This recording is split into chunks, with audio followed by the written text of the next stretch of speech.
जिस कारण उनका दूसरी शादी करने का कोई विचार नहीं था। फिर भी उन्होंने जब इस बारे में अपने मंत्रियों से सलाह मशवरा किया तो उन्होंने कहा, महाराज, आपको इस विवाह प्रस्ताव को स्वीकार कर लेना चाहिए, अन्यथा राजा त्रिलोचन सिंह नाराज होकर कहीं हम पर आक्रमण न कर दे। उनके पास हमसे कहीं अधिक सेना और शस्त्र बल है। राजा त्रिलोचन सिंह के साथ जुड़ने से हमें राजनीतिक फायदे के साथ साथ भरपूर ताकत भी मिलेगी। और महाराज, कब तक आप महारानी जी के ही शोक में डूबे रहेंगे? नई रानी आने से आपका ध्यान भी बदली हो जाएगा।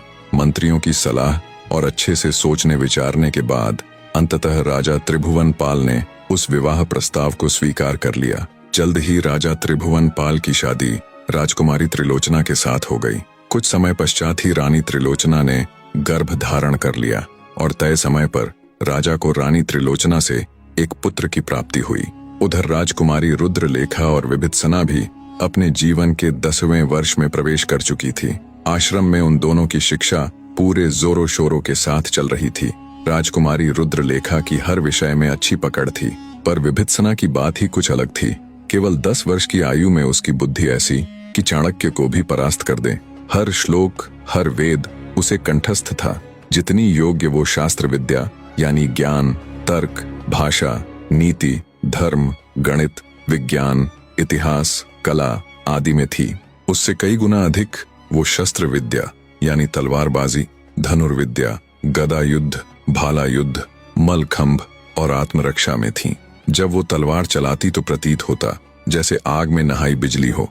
तलवार चलाने की गति ऐसी कि बड़े बड़े योद्धा शर्मा जाए।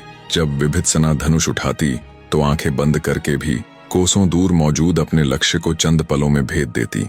जब वो गदा चलाती तो बड़े से बड़े पत्थर को एक ही वार से कई टुकड़ों में बिखेर देती। शस्त्र और शास्त्र दोनों में उसका कौशल देख उन्हें शिक्षा देने वाले आचार्य काश्यपंत हैरान रह जाते। उन्होंने अपने जीवन में पता नहीं कितने ही राजा महाराजाओं के बच्चों को शस्त्र और शास्त्र विद्या दी थी।